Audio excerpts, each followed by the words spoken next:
I think I'm just going to leave the chat where it's at the moment, because last time it caused me some difficulty for some reason. I'm not sure why. I'm not showing you live. Well, I just clicked the button. It's only been 6 seconds. Oh, I don't know. 6 seconds. That's a long time. It's been 12 now. You should see me. Well, I got a push notification. Well, good. That means. But I'm on the channel, and normally it comes up on there. And so there we go. Cool. Yay. We're up and at 'em. I don't know why it was weird, but yeah. One of those days, everybody's acting weird. Hey, Aaron, how you doing? Boy, your face looks very washed out today. Yeah, well, I guess I'm extra bright, the light. Still my face, though. It looks like something changed settings on the. Well, considering it was again. not working right with the microphone, something probably did change settings. So, sorry if I look glary. Balloonhead says, hi, happy Sunday. Hi, Balloonhead.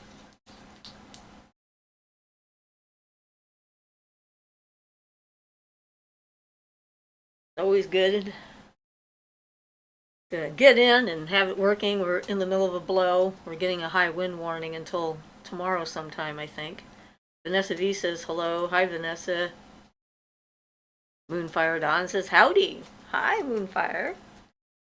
Dono says hi, guys. Hi, nice to see you again. Hopefully we don't get cut off like the last time.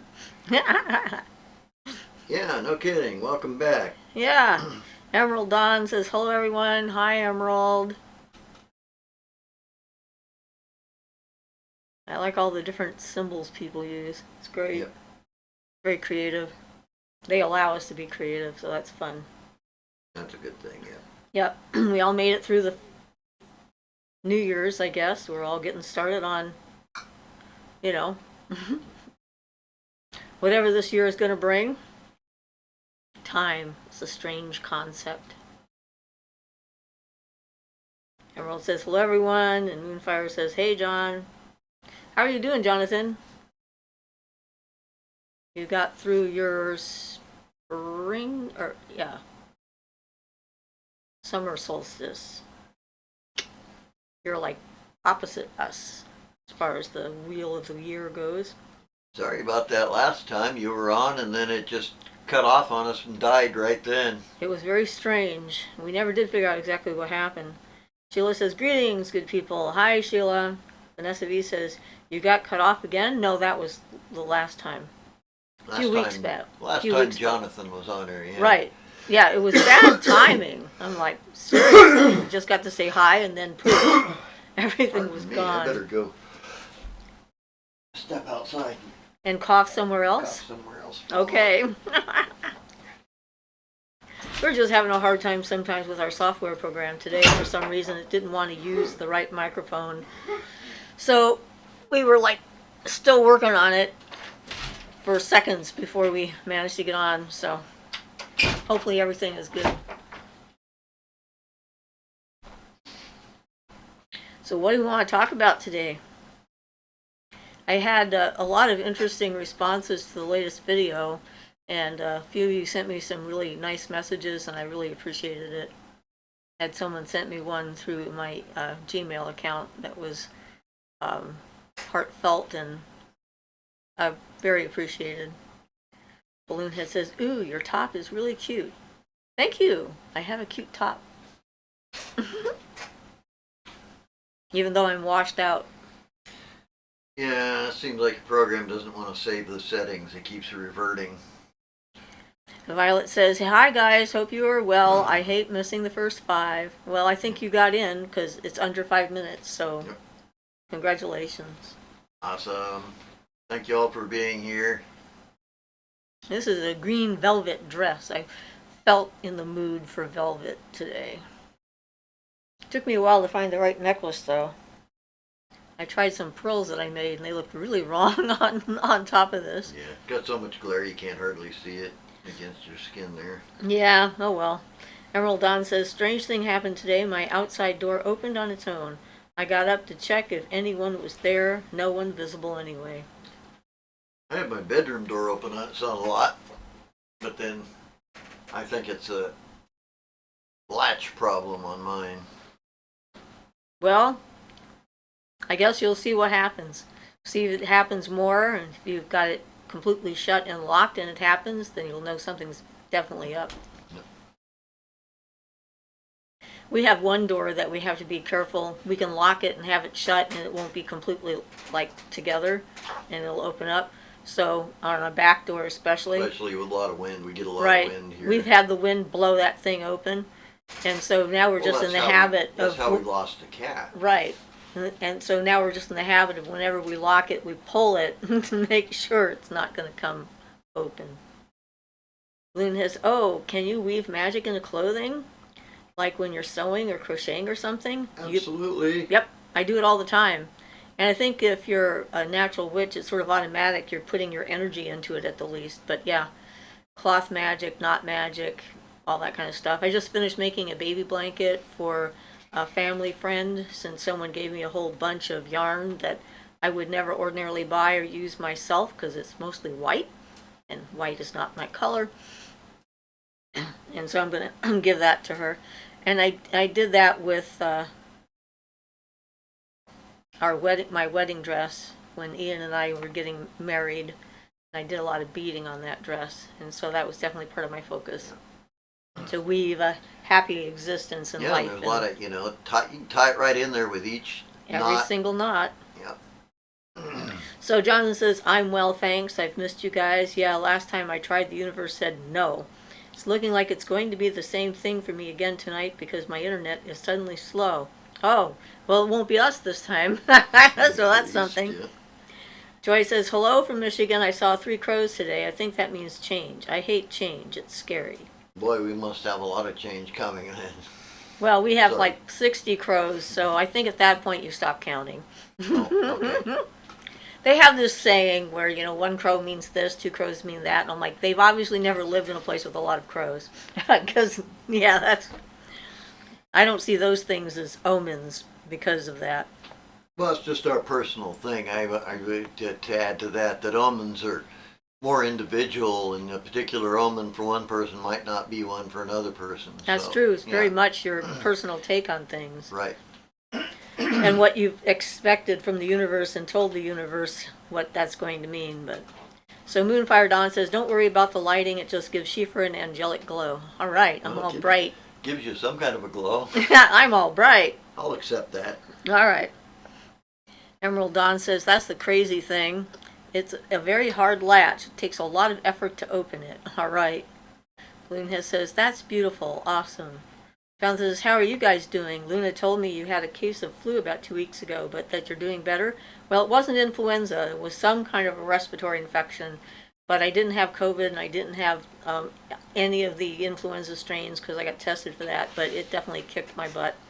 And yes, I'm better now. Back to my normal allergies that I have because of smoke and whatever happens to be floating around in the air. But yeah, I was pretty sick for a while. I got sick before winter solstice and was really sick Christmas. Couldn't go to see family on that day because of it, and missed dinner with my son. But next Saturday we're going to go have dinner with him because my birthday's coming up. And so I called him up and says, hey, are we going to have that dinner? I'm not sick anymore. So, Yeah, I managed to avoid getting sick, and I think it was because of some mushroom supplement I'm taking that has a lot of immune boosting stuff in it. So yeah, definitely better. Moonfire Dawn said, I saw crows in Michigan yesterday. No warning. We are just friends. The female must be nesting because she flew above the nest to say hi, but didn't leave it. Yeah, we have a pair that comes and sits in front of our house. They're part of the watch party to, see and remind us that, hey, you guys are supposed to feed us these peanuts. And I watched them grooming each other one day on the wire. It was pretty cute. So they're obviously a pair. So, and I think that crows tend to mate for life too. A lot of birds do, not all of them, but yeah, I don't know. I think crows are one of them. But they're obviously a mated pair. Yep. They're pretty cute. So Joy says, I grabbed some peanuts to feed the crows. By the time I got outside, they were gone. Well, good instinct, and if you start throwing them out at regular time, they'll start showing up. This morning I was going in to do the dishes, and I looked out the kitchen window, and it's like, okay, there's like 30 crows already just looking. When you first start, they'll be very wary for a number of days even. Maybe even weeks. Maybe even weeks, yeah. They really like it when I stick to a routine, so when I would go out on my way to my car and throw some peanuts and then go to the car, they like that because then they know I'm leaving. And if I go outside and I throw them peanuts and then I go back in the house, they're like, what? So they're starting to get used to that one at this point. Since I'm not driving to my office every day. You can even show your face in front of the window now and then without them flying away. Right. Sometimes they still do. They did that this morning. It depends on the mood that they're in. They're all quite fascinating, though. I rather enjoy interactions with them. Saw a deer the other day when I was driving on my way to a client's house, I think. But yeah, so. And my scrying mirror is finished, and I have been using it. I didn't bring it out today. I was going to, but I mean, it's all nice and shiny. And it certainly has been interesting. The first when I was holding it and starting to charge it up the first time, I kind of checked out completely. It's like I could barely stay conscious. It was like I was instantly gone. So, and I've been using it for some of my distance healing work I've been doing the last few days. Been definitely added a different layer to. Yeah, well, that's pretty awesome. What I'm doing, you know, especially since you collected and got the obsidian and made it yourself and everything, and then its natural connection with the acacia to the Saturnian aspect. Yep, I think I picked up that piece at least 20 years ago. It may have been longer ago than that, but it was at least 20 years ago that we went on that trip. Yeah, that's been quite a while. Yeah. I guess it was longer than that Well, because we started the store in 2000. Yeah, and it was still while I was working for the lottery. Right, so it's more like 25 years ago. And that's the thing. It's like, you know, I find something, I pick it up, and I think I'm going to use this someday, and then the someday came, so I used it. So Balloonhead says, can you tell them apart from each other? Not very well, because there's so many of them. When I have just the summer group, I might be able to tell them apart a little bit, but yeah, there's not a lot of variation in their feathers at this point. Their appearance, yeah. Yeah, there's a few of them that have a little bit of white on them, and those guys I notice. But seeing the mated pair sitting on there, that was, I thought, a good sign that they're feeling comfortable around our yard, that they were just grooming each other. So yeah. Lod says, hello, made it to the live stream. Sending you both lots of love. Well, hello. Joy says, is your scrying mirror made of obsidian? Yes, it is. Big chunk of obsidian. Nice flat chunk. And I went and bought some sandpaper and some buffing compound and all this other stuff and got it down there. Jonathan says, Ian, you are sounding so much healthier after your operation. I remember you needing to do stretches on the floor for a long time. I'm so glad you're both strong. Oh yeah, that made such a difference in my life. It completely changed my life, finally getting that fixed. Oh yes, the anxiety we were both under and the pain you were under. It was like we weren't sure if we were going to have to take him to the emergency room at any given moment. So yay, we're very happy about that. Shay says, hello dear Siofra and Ian, hello all. Hi Shay. Nice for you can join us today. I'm sorry that your arm hurts. But hey, we might be a good distraction. I'm going to be doing a follow-up on the video I started last week, the Reclaiming Your Power. So I'll be doing that this week. I'm glad to be able to get back into the groove as far as, you know, being available and so forth. Ruth says hi. Hey, hi, Ruth.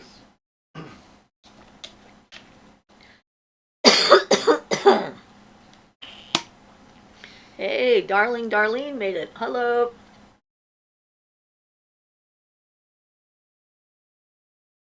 So Julia says, I just got my first obsidian disc scrying mirror a few months ago. Still have to take it out. Glad to see more information about them here. Hello, everyone. Hi, Julia. Opal says hi. Hi, Opal. Yeah, so I have a glass one Ian is going over to get. And this one I picked up at one of the stores that was in a mall, actually. And I like it as far as that goes. But it's just basically glass, and the obsidian one definitely has a lot different energy to it. So it makes a difference. Well, yeah, Hi, Moonradish. It has a natural energy in it, and this one, all the energy it has, you have to put in it. That's right. I had to put everything in there. So there's what that looks like. Let's take that back. There you go.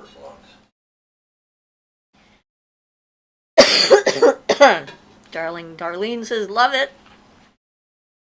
Oh, touching the real stone. The other night on the full moon, I had the obsidian mirror on one side of me, and I had my lunar wand on the other, and I slept with them with me sandwiched between them for, I think, about 3 or 4 hours before I put the mirror back on the ground.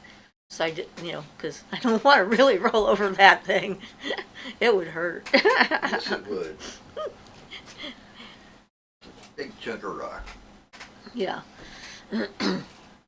So yeah, the instant connection I had with this piece of obsidian when I started working on it was interesting. And when I did that first real charging with it, I was immediately back on the mountain where we picked it up from. That was like an instant image right away. So I thought that was a good sign. So LVX Magic says, Happy New Year, and thank you for all your wisdom. Happy New Year to you too, and you're welcome. We're glad we have some we can share. It's lonely out there. Because you might not know this, the LVX refers to the formula of the Golden Dawn. Yes, I wouldn't know that. Meaning like Lux, basically. Okay. Morinda says, Hola. Hi, Morinda. Hey, we got all kinds of people on here right now. Let's get some questions. Now that we've caught up with all our news, right?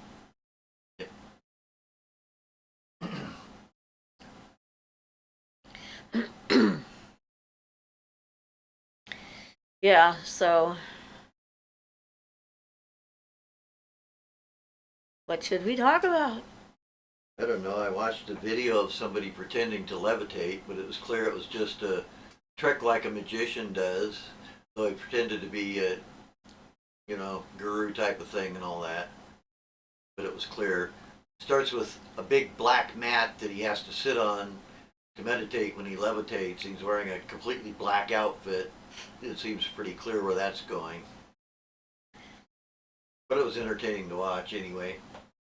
Figure out how he faked it. I've never actually seen anyone do it in person.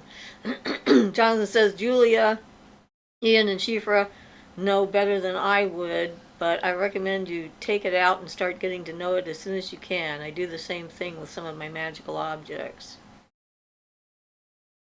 Yep. Luo says, hello, I made it. Yay, you did. Awesome.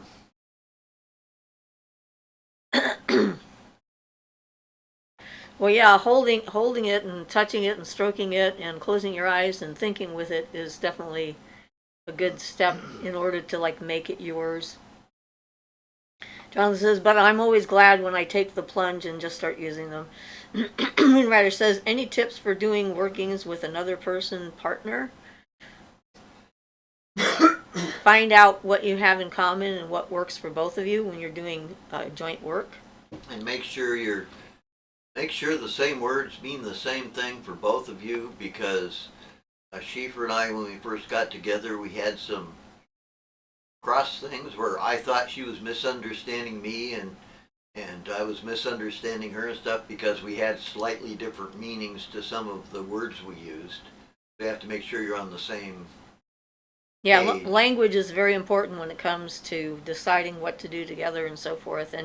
And you can come up with You can do sort of general things in the beginning, like, do the Sabbats or have a shared altar, like an altar that you're both working with. Um, it's sort of a way of blending your magical paths and your magical energy Right. and so forth. And then always making sure that the other person is okay with whatever it is that you're wanting to do together. Because if they have misgivings, it really damages your ability to do the magic you're Right. trying to do. That's a valid point. Thankfully, after this many years together, we're pretty good at not having any issues, any conflicts with each other or what we're doing in general. So Catherine Leslie Face says, hi, Catherine. Marinda says, I have a friend who has pictures of himself levitating and manipulating fire in old Polaroid photos. I want to believe they are true so bad, but who knows? Well, I think personally, my personal take on it is that it is possible in actuality to do such things. I have never seen one that I thought was genuine. I think it is possible, but everything I've seen has been gimmicked some way or another so far. Besides which, if they can do it and they've got pictures of it, what does that mean? Right, and if they really can, they're probably, the people like Swami Nityananda and some of those others really did not like getting their pictures taken at all. Well, yeah, it's sort of a bragging thing. Yeah. You're trying to impress someone to show them what you can do. Either you can do it or you can't do it. Yeah, If you feel you need to convince someone that you can do something that you actually can do, you're probably lying. Yeah, I I would figure suspect. most of the people who might actually do that have no interest in doing it to show off to people. Exactly. Yeah. That's my thought on that. So Balloon had said, what is Kundalini? I think I know, but then I get confused all over again. Energy. Kundalini means serpent fire. The idea is that it is an energy that is available to anybody, but they have to be in the right place in order for it to manifest itself. It's coiled up around the root chakra and sort of sits there waiting for its opportunity. And when it's ready to come up, if the person's chakras are aligned and they're open and available to it, that energy will rise up through the spine, through the top of the head, and connect you to the divine energy that's out there. I would call it an intelligent energy that knows what to do to bring you to enlightenment. And it's like, it has an innate intelligence to it. It's hard to describe, but for a lot of times when it happens to people, they think it's something else, something external. It's been confused with spirit possession, succubus and incubus encounters, because of how it opens up all the chakras and you feel a lot more It can when change that's your happening. physical perceptions to a certain extent. It can help with healing energy and so forth. It can make a person jump around and look like they're having a seizure when it hits a block, an energy block, and it's trying to work through that blockage. And there's not just in India where the term that we're currently using comes from, but if you do a little research, you find out that a lot of cultures had their own description of exactly the same thing. So the Norse mythology and the Greeks had their own system and so forth. And so if you find something like that that is present more universally, and find evidence of it, it's most likely that it's a real thing, not just a fantasy or a myth. Yeah, and Japanese, Chinese have versions that are pretty close to our chakra layout that we use, the 7 chakra thing. Some of them avoid ones or change them, but they use the basic same ones. Like Oriental is called the Hara for your the one the center that's just below your belly button. Right, instead of the Muladhara, or no, not the Manipura, which is what we call it, or India. In India it's called the Manipura, but it's the same exact thing. Right, but it's not the solar plexus, No, which is what I that was was trying just to below say. your navel, yeah. Exactly. Solar Solar plexus. plexus is the one that the New Age system sort of promoted Right. a lot. The Indian is Anahata on that. So Lulu says, love your top. Is it a dress? Yes, it is a dress. Julia says, thank you, Jonathan. I do love obsidian and have held it already. Its energy is very friendly to me. I can feel a faded type of thing going on where I was meant to have and work with it already. Awesome.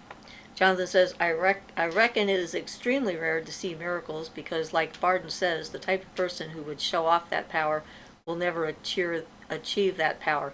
Well, yeah. I mean, miracles can happen, but if the reason for them is to promote the ego and the self and to impress others, then it's not that, it's something else, I think. Angela says, blessings, Ian and Shifra, and chat. Hugs to everyone. Thank you, Angela. Marinda says, do you feel like people need spiritual mentors or that it depends? Well, I think people like the idea of having a spiritual mentor, someone they can talk to. I know I always wanted to have one. But in reality, all of the knowledge and that we need is here. It's in physical reality. It's in the planet itself. It's in the energy of all living things if we open ourselves up to it. And so it can make it easier. If you're more intellectual, it's harder to just sort of absorb and accept certain realities. Right. And you want them explained to you. Yeah, there are things about doing it yourself also, which is basically what I've been doing, but that are very difficult to get over. And I sometimes wish I had somebody who was a mentor to me that I could ask questions of, just as far as various methods of practice and things that bother me and things like that. So yeah, but the problem, of course, is finding someone who's actually genuine. When I attended the medicine wheel ceremonies 4 years in a row, I went there because I thought that the people who were running it, who were leading the medicine circles and the sweat lodges and so forth, had more experience and knew more than I did, and I was hoping to learn from them. And it became pretty clear towards the end of the 4th year that I was there that I knew more than they did, which was very disappointing. And they knew it. They just, one of them actually just said that clear out and says, we're just going through the motions and we're hoping that it'll make sense. So I think that there's a lot of loss that's happened with the destruction of cultures and civilizations and so forth, with the outlying of certain ceremonies and rituals and whatnot, that link, that connection to those powers has to be reforged and remade. And sometimes we have to do it in a completely different way in order to reestablish a connection, make a new kind of a connection with it. So, yeah, it can be hard to find ethical people. yeah, and depending, I mean, I know that if I go to the Nityananda ashram in Portland, that I could get some mentoring and advice on things that would actually help me, because the guru there, I believe, is illuminated, assuming he's still. He's the only one I've met in person that I would say was enlightened. Yeah, definitely had that kind of energy about him. But unfortunately, with our income level and our current condition of our vehicles and stuff, it's not really practical to travel to Portland very often. It certainly was an interesting experience, though, and I'm really glad that he gave us both the Shakti Pot. Yeah, me too. And so even though we're not there in person, the Shakti Pot continues to work on us. Yeah, especially if you, they say guard it like a flame or like an ember, where you just keep it going. If you don't give up on it, you can keep that Shakti Pot going and make it grow permanently. So Balloonhead says, that was super informative. Thank you. You're welcome. Jonathan says, Marinda, traditional Buddhists don't believe Buddhism is possible without a teacher. I believe in my solo practice. Ian and Shifra are my teachers. What works best for you is the correct answer. Well, that's true. As long as the most important thing is that you're heading towards the right goal. Make sure you're heading towards the goal you want to be heading for, and don't make a mistake and mistake something for something else and think this is what I need to be happy, and then you find out you don't like it at all, which is Being goal-oriented is usually a problem. yeah. Yeah. So Balloonhead says, I have to go. Have a nice rest of your week, y'all. Bye, Balloonhead. Blessed be, Balloonhead. Have a good week yourself. Thank you for participating. Yay. Yeah, so I've been having fun on my Facebook profile with scammers, so that's been annoying and entertaining at the same time. Miranda says, how often can we trust our dreams? I have many dreams that could be premonition or seeing the past, or of demons, spirits, animal totems, but I always wonder how much importance to give them. Well, that's going to be experience that will teach you. Like, for me, there are certain dreams that are different enough in how they feel that I know that they're significant. And that's usually the clue. And that is definitely a clue that this is something, this is not just an average kind of a dream. And I actually went into my granddaughter's head in her dream and watched her having a dream a few nights ago, which was a surprise because I think it's because I was working with that piece of obsidian. I had just been that the first day I started really working on it and went into wherever land. But it was funny, I didn't get to talk to her about it until the next night. And then I started describing the dream I saw, and she's like, I didn't see you there.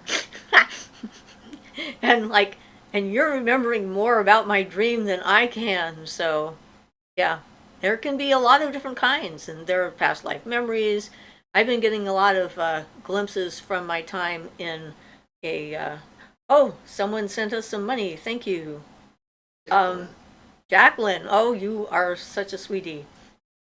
But yes, so now my brain is gone off on another track. Yeah, I think it was playing with that piece of obsidian though that got me in the right frame of mind for that to happen.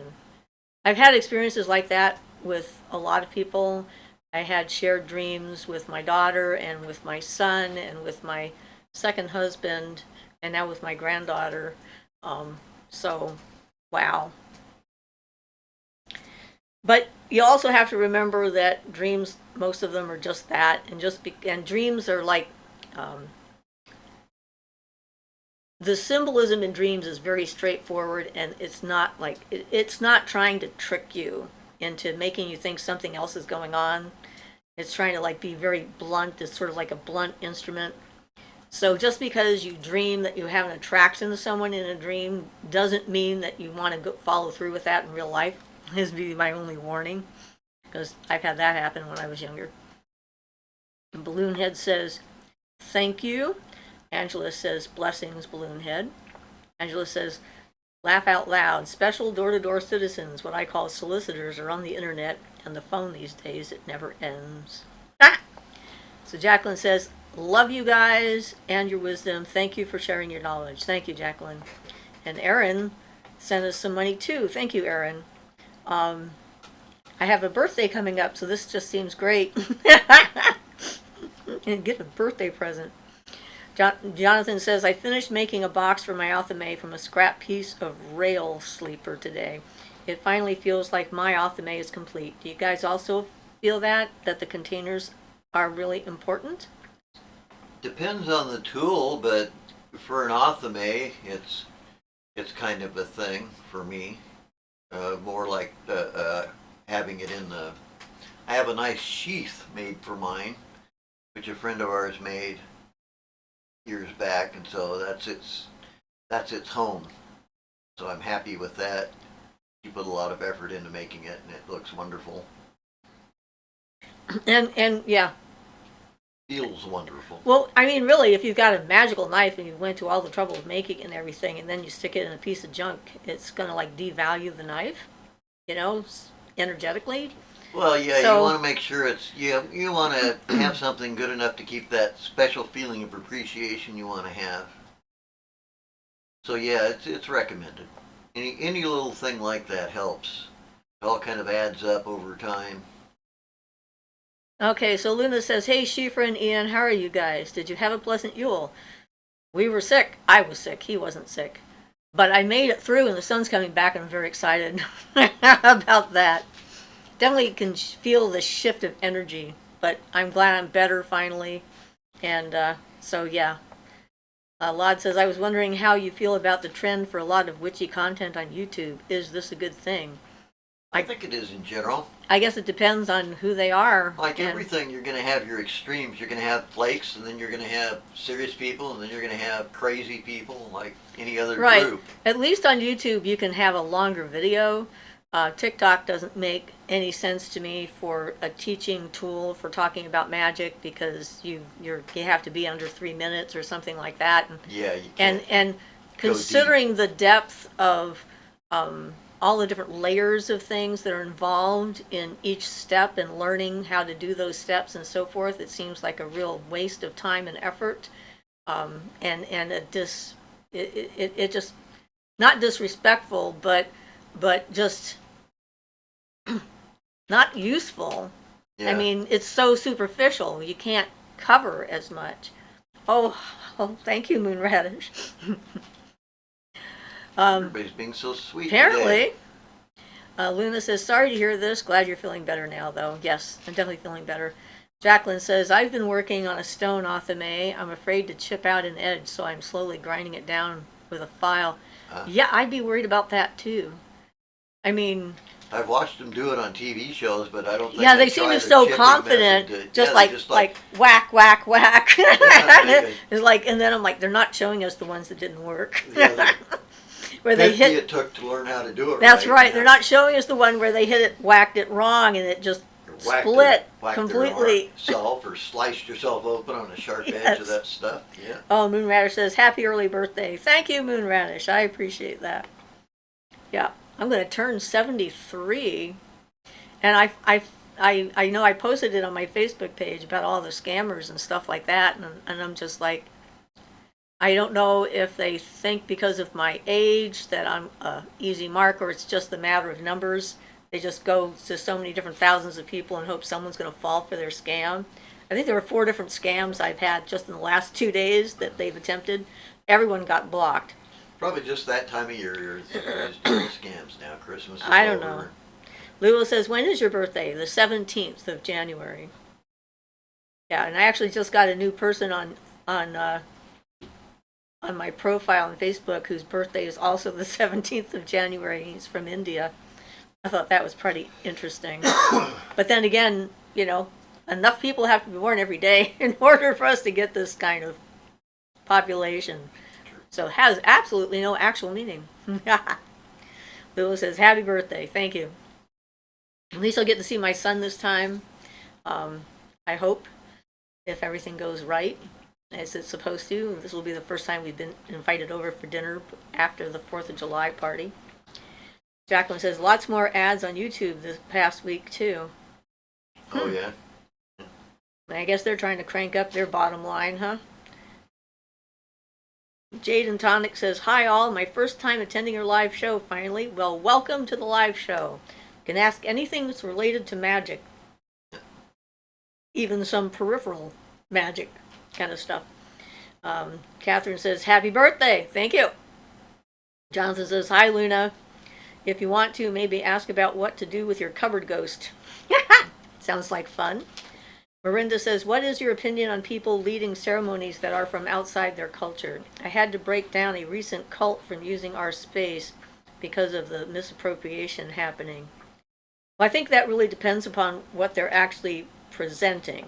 I mean, if they're using the other cultures' rituals as inspiration to create a new kind of ritual, or if they're saying that they now have all this insider knowledge or so forth that they don't have because they're not a member of the culture. I think that whole cultural misappropriation thing can be tricky depending. Yeah, because if somebody really, truly values deeply something from another culture, I feel there's no problem in if you have a real connection with that, of connecting with it and using it if you can. Yeah, it depends on the purpose. If their purpose is to mislead other people, or, like if I were to try to pretend I was had Native American teachings or something like that. When I was going to the Native American ceremonies, the medicine wheel stuff, I think in the 4th year they told me that I could lead my own sweat at that point. It wouldn't be exactly the same. I don't have their sacred prayers and so forth, but they told me that I could do it, which I never really did. I've only done a couple. But still, it's like, if it's a cult, that's a whole different ball game, and I don't like them. Yeah, if you're misappropriating something to put out to the public, like you I don't know, but I think it's yeah. Well, just like everything else, watch out for the scammers. I think our meeting is clear there. A lot of eclectics have where, like I'm an eclectic, you're an eclectic. Is like, we study different paths and different cultures and so forth. Some of it fits us and we use, but we're not pretending that we are like some Swami reincarnated from India. Right, and we're also not using that material for commercial purposes and misappropriating it in that way, taking religious icons and selling them or something like that, which we have seen happen, which yeah, we don't care for that. Genuine religious pieces that have energy and prayers and things put into them and then just sold at secondhand stores. But underlying all of the different traditions in the planet, there is a single thread that connects them all, and that's connecting to the universe and different ways of connecting to the universe. So yeah, as long as you're aiming at the right goal, you might take the wrong byways, but as long as you're heading the right direction, you'll end up going that way. You might get some false paths, but they'll turn out to be dead ends and you'll move on. well, it's like everything else, use your common sense and follow your intuition. If it doesn't feel right, absolutely, don't allow it. If it's not right for the space that you're allowing other people to have, and it's like it's your space. That's the same thing. Boundaries are really important to us, and that would be part of that. It's your progress, and it needs to be individually suited for you. So, yeah, you need to take that in hand. And I've been having a bunch of memories pop up about being a Pythia at Delphi, which was annoying me because I was trying to remember who was there before Apollo, because I was there before Apollo, and I had to try and look it up, and I did. But, you never know. There's people like me that have all kinds of weird stuff that pop up from way back when, and it's not trying to diss them at all. So Luna says, it doesn't begin to compare to the talent of making your own athame, but I'm edging a tarot deck with permanent marker pen as I listen to you guys, and I'll be super PO'd if I slip. Yeah, so be careful. Lula says, did some workings Friday, full moon plus perfect time of the month. It seemed perfect. Good. And I started doing a new ritual bath. I did another one this morning, and I really like the addition. When the gnomes sent us that piece of crystal, the moles dug it up from under the ground and put it on top of the molehill in our yard. And Ian spotted it there, just sitting there, and brought it in. And I'm pretty sure that was from the gnomes. So I decided that it was an earth thing, and then it wanted to be a part of my bath. And so then I thought, well, I'm going to have water and earth, but maybe I need everybody else. And so I went through my crystals, and I got one for each of the 5 elements, and plus a stone goddess that I have on one of my altars, and charging up my water with all of the elements when I'm taking my bath, and then dismissing them all when I'm getting out. And I'm really liking how that feels, turning every bath I take into a ritual experience. And I think that's important. also, that's a good way to just it's good to maintain your practice even in your daily routines. Yeah. And become more alert and more aware. So anything you can do, like making a bath a magical experience rather than just an ordinary bath, and you can purposely pull off anything you want. Well, and I had just done 2 distance healings last night, and I felt it was probably a good idea for me to clear myself out of anything extraneous that I may have picked up in the process, and sort of get myself set back to the neutral. get my boundaries back in place, etc. So Luna says that Jonathan, hey baby, my wardrobe ghost is currently quiet, so I'm cool for now. Jacqueline says, ditto with Ian. Who's to say that it was your culture at one point in your soul history? Claude says, I'm thinking of using a pendulum board. Do you have any advice so that it goes positively and safely? Okay, well, I can't use pendulums because I can make them do anything I want. So being as clear as you can in your mind, you can set up like a little statement that you make before you use it, saying only to your highest purpose, or light spirits or positive spirits or actual true answers. I don't know that you can get yourself into too much trouble with a pendulum. Yeah, no, it's pretty safe. The worst, the worst thing is if you did it being convinced that you were going to cause yourself some harm, then you might accidentally bring that about magically. But as long as you realize it's not opening a door or anything like that, it's just using a pendulum. So Luna says, to expand, we've had something banging the walls of my daughter's wardrobe, opening the doors up and removing clothing from my son's wardrobe and screwing it up and depositing it on the floor. Sounds like poltergeist activity. Probably one of your kids. Jaden Tonic says, what an amazing, cool gift from the gnomes. Yeah, I was pretty delighted. I was like, would have been better if it was a gold bar, but hey, it's the thought that counts, right? Jonathan says, I agree with you, Ian. If you aren't misrepresenting yourself, I see no problem with improving my life using information from other cultures. Anyone accusing me of cultural misappropriation can take a hike. Luna says, Like could be everything the else, cat. it's all about how you do it. Sorry. But we had this kind of phenomena 3 years ago before we had a cat. Plus, I have no idea how he could open the wardrobe. She's good, but not that good. Well, we've had our stuff, so things happen. Lula says, I actually take baths with 4 elements. I need this to help me deal with pain. Awesome. You might want to add the spirit to it as the 5th element, just to round it out. I guess it's odding it out. Well, 5. Yeah, it kind of depends on how you look at it. If you do the 4 elements imply the 5th.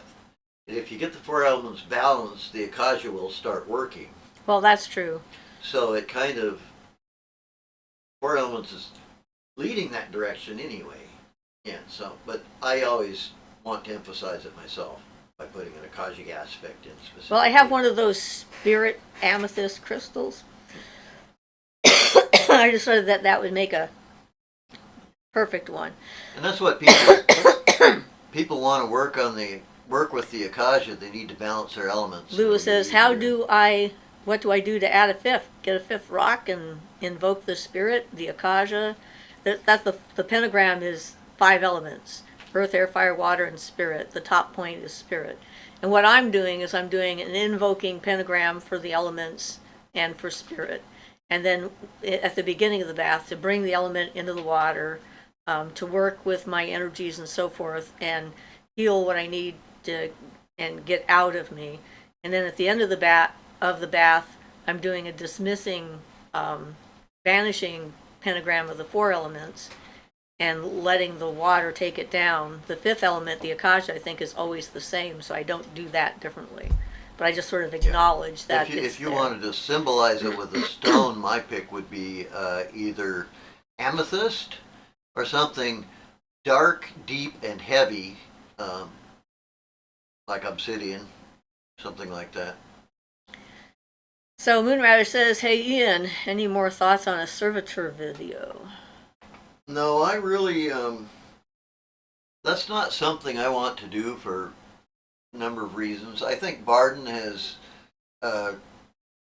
laid it out quite clearly in his books, but the reason I don't want to do it is because I don't want to encourage people to do things that they may not be ready to attempt unless you have Barden's abilities. I think it's, or the Barden, excuse me, not that you have Barden's abilities, but the abilities he says are needed to do it properly.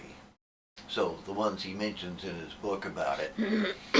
To have enough clairvoyance to know if you're getting the result you think, or if you're just imagining it, or accidentally creating an elemental, or creating one on purpose.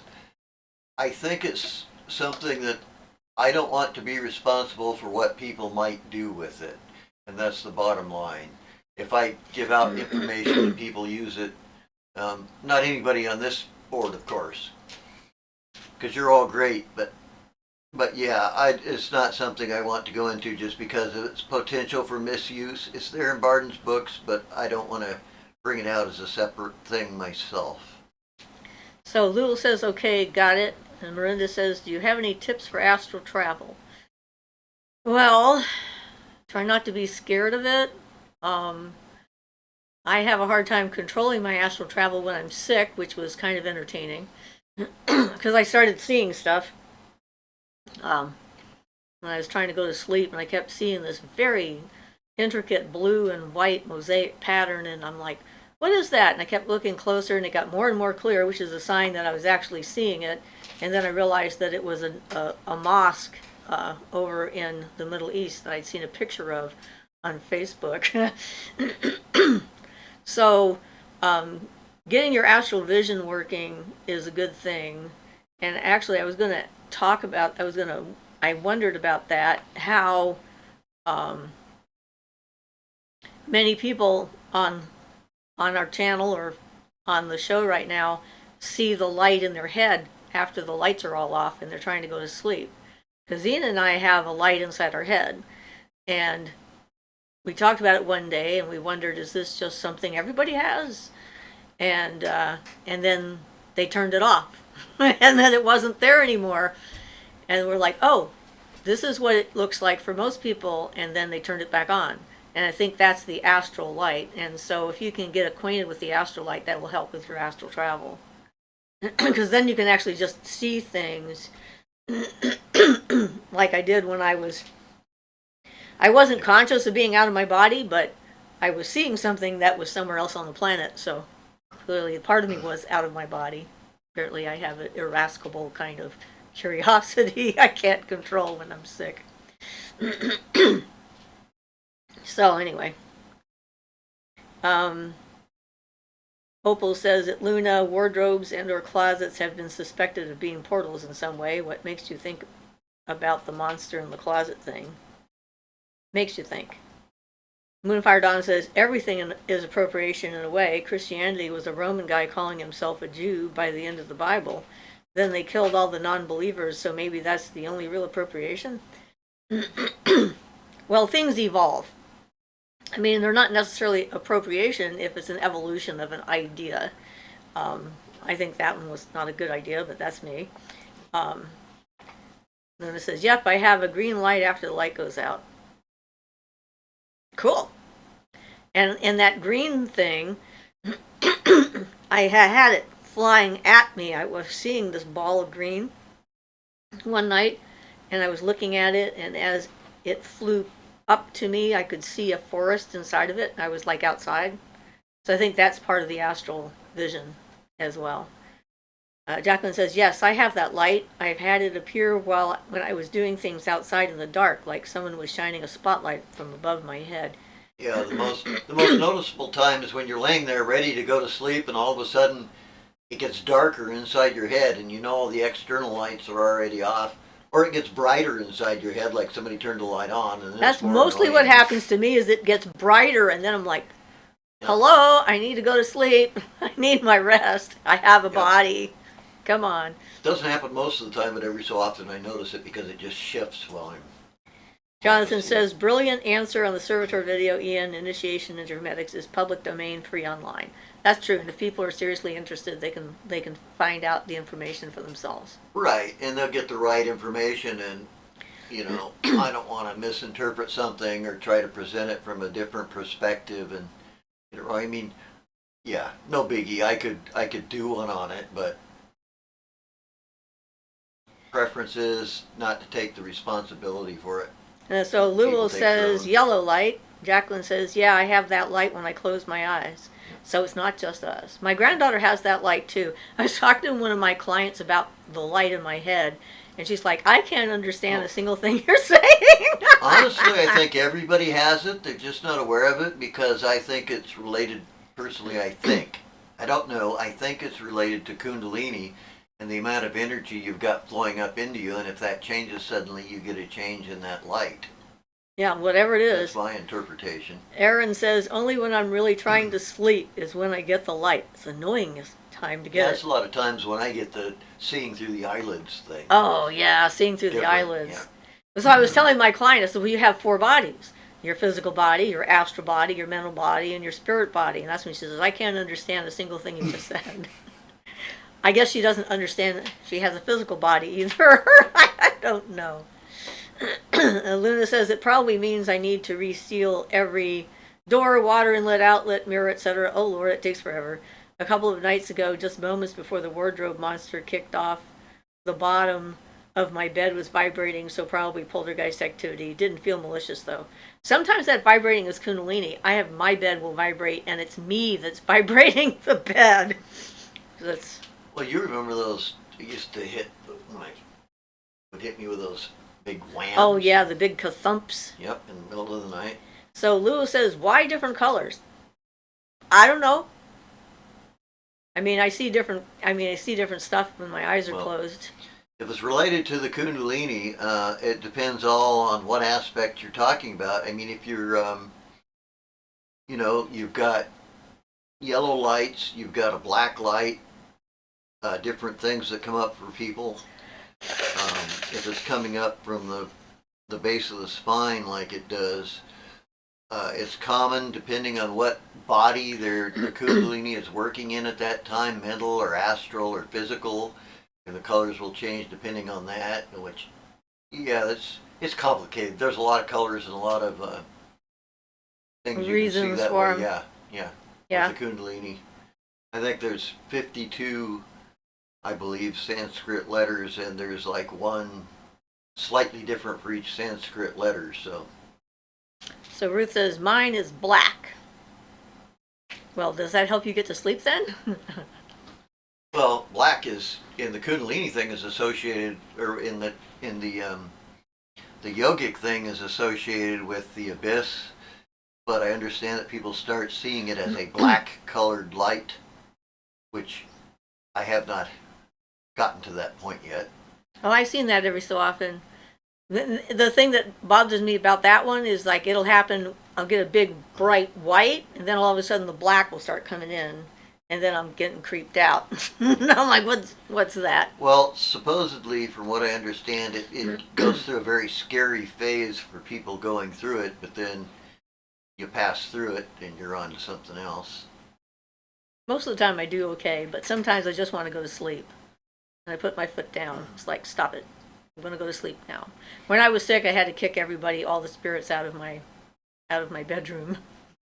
Yeah, I think the black phase is way up, like sort of like crossing the abyss or something like that, energetically, and up in your mental body. Moonrider says, I have a 45-minute commute to work daily, and I just have to say I pick a random video or a live show and tune in. Thanks for all the information and insight. Much appreciated. Great to know somebody's getting value out of it. Absolutely. Ruth says, okay, thank you. Jonathan says, oh, I forgot because I haven't been here in so long. I think I walked through a ghost a few weeks ago. It looked like an incense smoke all around me on the stairs. I started looking for fire, and then it was gone. Did you get any emotions and a cold sensation when you walked through it? That's what happened to me. I've had that happen a couple of times when a spirit's walked through me or I've walked through a spirit. It's sort of a very different kind of cold. It's not normal cold. It's hard to describe. It's like every cell felt it. And a lot of times some really strong emotions came along with it. With one of them, it was an accident. I did not realize she was going to walk through me getting to the light, so I wasn't prepared. And then I had dreams about her frustrations and stuff. She was a Hispanic maid at a old Victorian mansion in Eugene or Springfield that had been turned into a restaurant. It was kind of interesting. The other one was hiding from the other ghost at the jailhouse, and it just walked right through me, and I was like, wow. I can feel that. So it can be interesting. So Lulu says, what's the significance of yellow? Sorry if my questions are too basic. Yellow is usually mental. Yeah, they're not too basic, and I'm looking up to see if I can find it what it is for. No, it's not listed in my list. I remember it happened. Um, as far as the Hindu and Indian stuff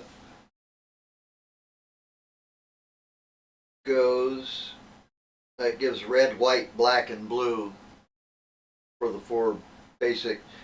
So the gross body in red, the subtle body, meaning Akashic in white, the causal body in black. So that would be when you get to the black, you're going through the mental aspect, mental plane aspect. And then blue for your spiritual, or what they call supercausal. And I know he mentions yellow in here particularly, but I'd have to find the spot exactly where it is. And it would probably take me some time. It was just some aspect of the awakening that he went through. He started seeing the yellow light everywhere for a while. And it could also have something to do with, your own energy, your aura. I know that I see green a lot if I look at my hands, and I soften my eyes and look to see, I can now see the extremely bright, brilliant green energy from my aura, and it'll actually leave a tracer behind, and it's pretty interesting. So, yeah, it all depends.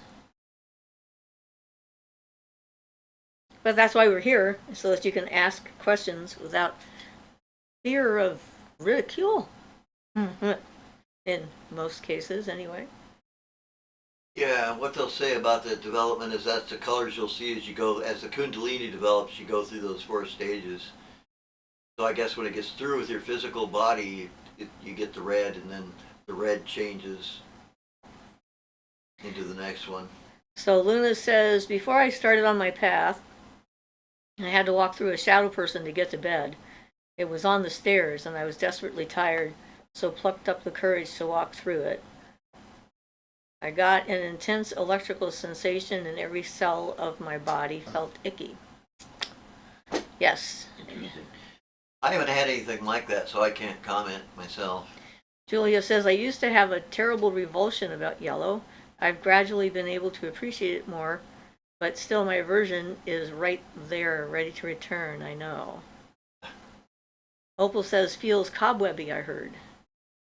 Well, some things are cobwebby for me. Like I walked through, we were out shopping in one of those buildings that they put up, big warehouse kind of thing, a second-hand store in a local town close to us. And, we were walking through this very open-air thing, and then I started feeling like I was walking through a bunch of cobwebs in the middle of the aisle. And I was like, what the heck is that? It's like I'm going like this, rubbing my face, trying to get these cobwebs off. And then I suddenly realized I was walking through what used to be a house structure that had sat on that spot for a long time. And I could actually see and feel the floor plan of the house, where the walls and everything were. And so I went up to the guy who owned the building, and I asked him, I said, I know this is a weird question, but did there ever used to be a house right here? He says, oh yeah, it was here for 100 years, and I moved it into the backyard. So he kept the house, but he moved the spot. So that was very interesting, because that was unexpected, and that was definitely cobwebby for that. Jonathan says, no cold, no emotions, but I'm not as sensitive as you or Luna. But it was 100% real. I really was looking for a fire starting. Smoke disappeared in a blink. First ever ghost experience.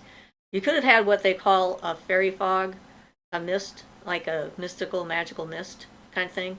Ian and I had that happen to us once when we were just walking in a place we were spending the week or something like that, and this fog just appeared out of nowhere and was there for a while, and then it disappeared as fast as it came. So interesting. If you see it again, keep that in mind. See if you can find out more. Luna says, at Julia, I'm with you there. Can't stand orange. Can't shop at Sainsbury UK Market as their branding is orange. Violet says, on Cobwebs, what was that an indication aside from the old house story you told? Was it a reference to the abyss? Sorry, I missed it. No, we were talking about walking through a spirit and what it might feel like and what it has felt like to me. And someone said that they heard that it was cobwebby, which brought up my story about the house, which was cobwebby for me. But I don't think that was about the abyss. That was different colors we were talking about, and the black was one of the colors of the abyss that Ian was talking about. Twisted Minds and Sweet Tea says, what should I do? Relationship. Well, I'm not the right person to ask. I mean, if it's your relationship, you have to decide what you're going to do. So I guess the first question for you to answer is it a healthy relationship or not?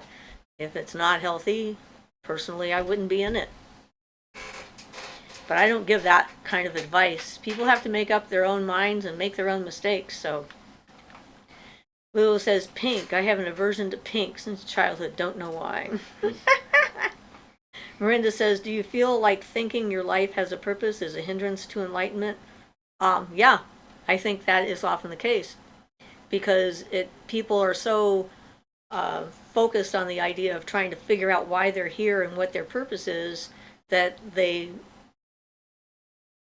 neglect to experience the purpose of life itself, which is to exist and to encounter life and experience it. So, and usually people that are looking for a purpose, they have to have a purpose, means that they're comparing their life with someone else's, and so they have a better purpose than someone else has, or the idea of not having a purpose is just like terrifying to them, so they have to have a purpose in order to feel like they belong. Yeah, so. Yeah, I pretty much agree.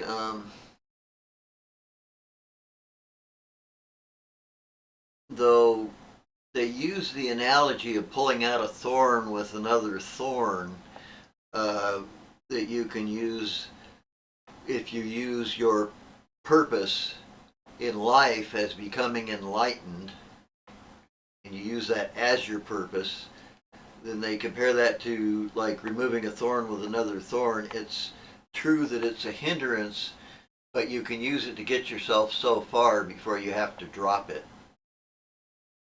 If you choose enlightenment as your purpose. So that's just based on the yogic reading and stuff I've been doing. But yes, I agree with what you said 100%. Well, I think a lot of people look to have a purpose if they have survived something horrific. And needing to have a purpose, a reason for being alive when other people are not, or surviving when other people have not, is a way to put themselves into a where it's okay for them to exist. Yeah, just make sure you don't. The problem is the people that make it into a prison for themselves, rather than enlightenment. At some point, you have to drop all those things you've been hanging on to, and that includes even all the methods you use to get there, to really reach the enlightenment. It's a nice wind.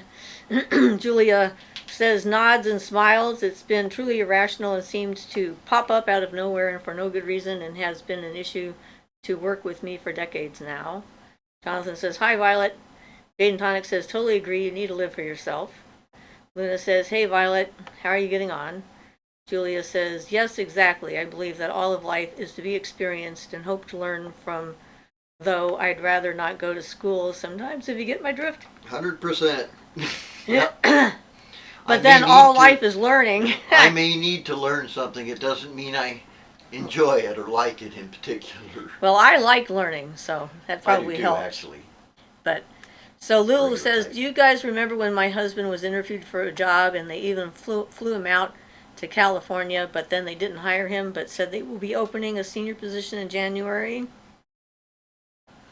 And they would like him for that, but now they changed their mind and not hiring anyone. He is devastated. I'm so sorry. Something else will come along. Jade and Tonic says we should at least be accountable and loyal and reverent to ourselves. Yep. Yep, that's for sure. Jono says, I'll look up fairy mist. Thank you, Siofra. It happened inside the house on the stairs after a terrible flood, which I suspect had something to do with it. I'm staying alert and open-minded. Lulu says, yet, regardless, I still feel he will get a better chance. Yes. And, we don't have to have a rational reason for that belief, really, when it comes down to it, because there are always opportunities opening up. The future is that open-ended kind of thing. And so, just paying attention to everything that's coming. Yeah, well, in a lot picking of ways, and choosing which ones that's how you work. don't. If people get distracted and get on a course that might not be ideal for them, too often are like a train on a rail. They're going that one direction and they're not seeing all the stuff coming in from the side. So yeah, being open and alert is about the best way to succeed. Don't get too caught up in your own, on your own train track, so to speak, but be aware of all the opportunities that might come in. Marinda says, yeah, sometimes my desires and goals feel like my ancestors in past lives trying to fulfill their karma. And I don't know whether to let them or to let it go. It's a tricky proposition. Because, you can, rabbit holes are like that. It's like, if you learn something from the rabbit hole, though, I guess it's, experience is never really wasted if you learn something from it.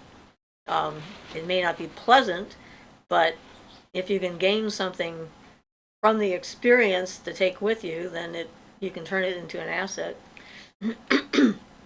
She adds, and if I do let them go, then what is there to do? I don't know. An open-ended life. Well, yeah, again, that's one of the things in the Hindu philosophy, the type of stuff I'm talking about.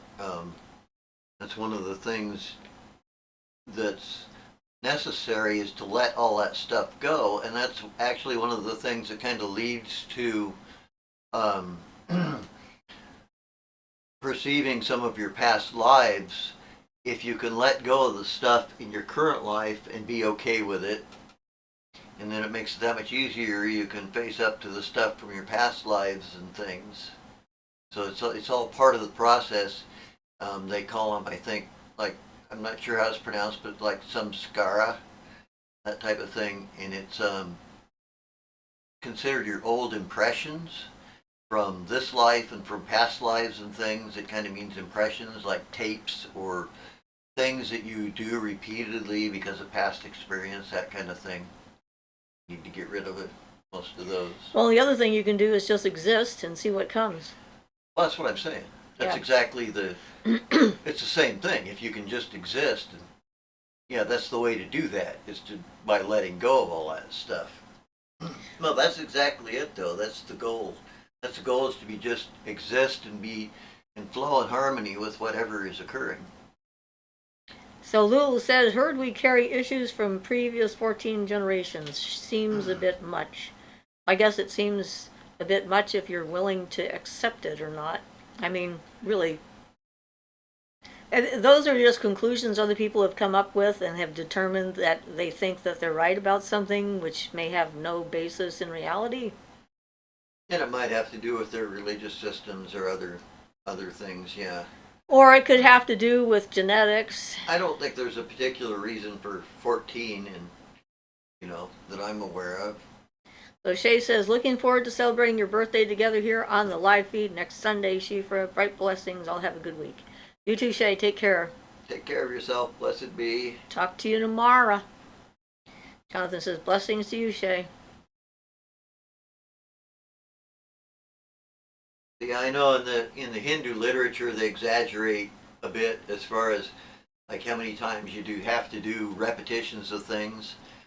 They like 100,000 or 100 million repetitions, and they just say, oh, you need to do that many, without having any real meaning to it other than you need to do it a whole lot. Bunch. Yep. Yeah.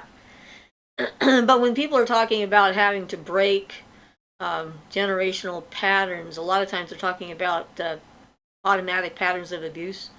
that have been in play, and it can be difficult to break the cycle of abuse in a family. Yeah. Because there's so many things that go into having it happen in the first place.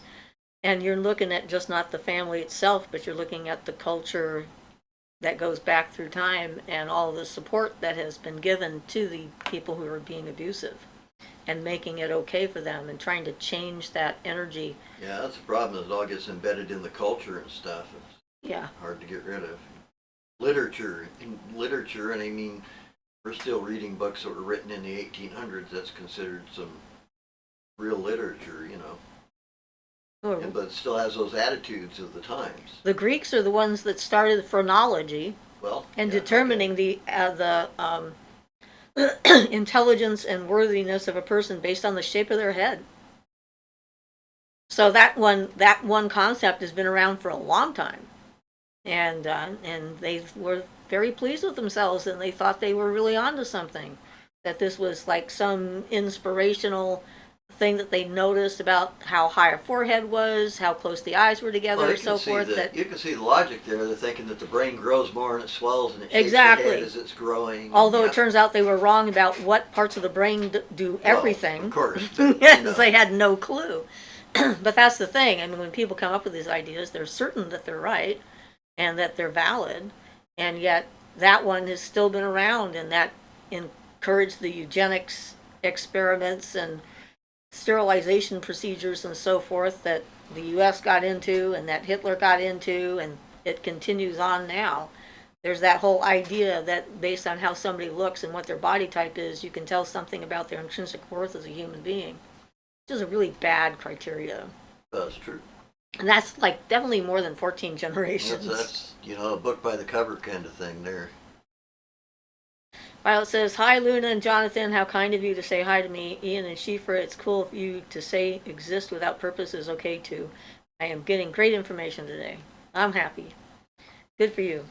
Catherine says, "I always thought that if I have repeated a lesson more than 10 times, then it was time to let the lesson go before repeating it 11 times. Well, you hope that you get the meaning of the lesson. Like, how many times does somebody have to rip me off before I notice the signs that they're about to rip me off, and give them the benefit of the doubt yet one more time? I tend to be giving people the benefit of the doubt longer than they probably deserve in a lot of cases, but then I also reserve it, like the different scams I went through. They're really funny. They like start off with, "How are you feeling today?" It was like violent and enraged. Well, the one I said, "Well, I've been working on my scrying mirror and doing a bunch of magic shit. How about you?" And then there was silence for like a day and a half. But then they finally got up the gumption to try and get me to do the favor for them that was not okay. And it's like having good boundaries is a good thing. Like, it's always good. It's okay to say no. Well, boundaries are form. If you have no boundaries, everything's amorphous, We're all amoebas bloop, bloop, Yep. bloop, floating together in an amorphous soup of goo. But yes, learning lessons is good. And learn to listen to yourself. I mean, I was pretty proud of myself when I closed my office. I was explaining to my granddaughter my situation, and and it's like, I'm going to have my foot surgery, and they're selling the building, and I just went through all the stuff, and I listened to what I said, and I realized I needed to close my office, and I made the decision on the spot because I heard myself. So I was tickled that I listened and I did it, and it was definitely the right decision. So Violet says, "I am starting a 10-week course of Mune Key Shamanism guided meditations of healing on the 15th through March 19th. I will leave group at 3 p.m. on those Sundays. Maybe that will help with my issue." Maybe so. Sounds like a positive thing, anyway. Yep, hopefully. I've always had a pull towards shamanism. I haven't really given it my full attention, but I've always felt pulled that direction. Well, I always figure that witchcraft and ritual and stuff is shamanism too. Well, it is really. Yeah. I mean, when we're traveling into the astral and going to our temple or speaking to our animals and and whatnot. Yeah, but Yes. I'm really drawn to the ritual aspects, that aspect, of the shamanism of out in nature and that kind of thing. Jonathan says, Violet, I hope it is great for you. Good luck. Julia says, ha, violent and enraged. Oh, yes.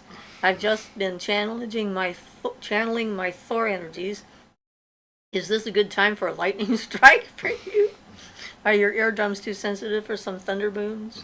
I don't think we have any thunder in the making right now, but that would be pretty exciting. No, saying that to somebody. Oh, to somebody else. Me, I'm literal. What can I say? Remember that.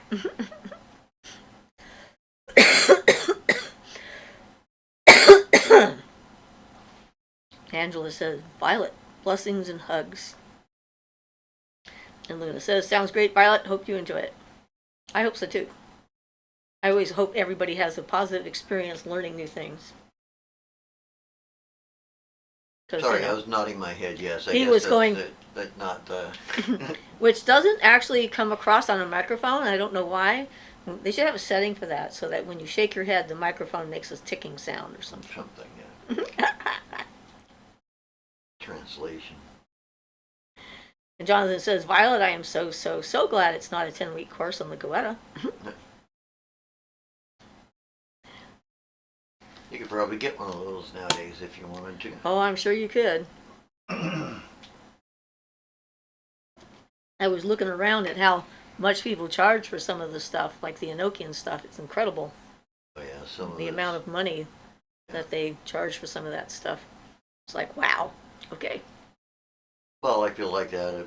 Same way I feel about anybody else charging a huge amount of money for stuff. It's like, and that's what they're after is the money. So, they may be genuine, but the money puts it a little bit into questionable territory for me. Yeah. Well, yeah. For me personally, but that's probably largely because I don't have money anyway. So. Well, yeah, but there's that whole thing that a lot of times people charge a lot of money because one, they don't want to do it too often. Right. Two, nobody really values it unless they charge a lot and don't think it's real if there's not a price attached to it. That's genuine. It's true. But and that's the reason. That's the reason why Reiki was originally also expensive. So Moonfire Dawn says, Ian, you like shamanic stuff. Have you heard Heilung? They have an amazing concert on YouTube. No, but I'll check them out.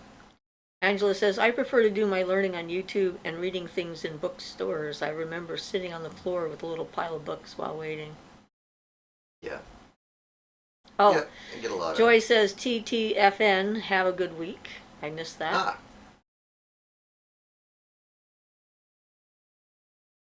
What does TTFN mean? Something for now. Thanks. Something for now. Okay. Well, I figure it means you're going, so bye. And I'll have a good week. There's always new acronyms for me to find out what they mean. Well, it's pretty close to that time. Well, we still got 7 minutes. Angela says, I prefer... Oh, she did that. It means ta-ta for now. Okay, thank cool. you. Ta-ta for now. Yes. Thank you. I'm always learning new acronyms. A very British saying, Luna says. Ta-ta. Do you have to say it with a British accent? Ta-ta. I don't know how to do that. Ta-ta for now. Sorry. Not very British, but that's okay. No. Lula says, take care. Yes. So we have a few minutes before our show is over, if anyone has any pressing things they want to talk about. Angela says, say it in a Tigger voice. Tigger says TTFN. Ta-ta. I wish I could do a Tigger voice.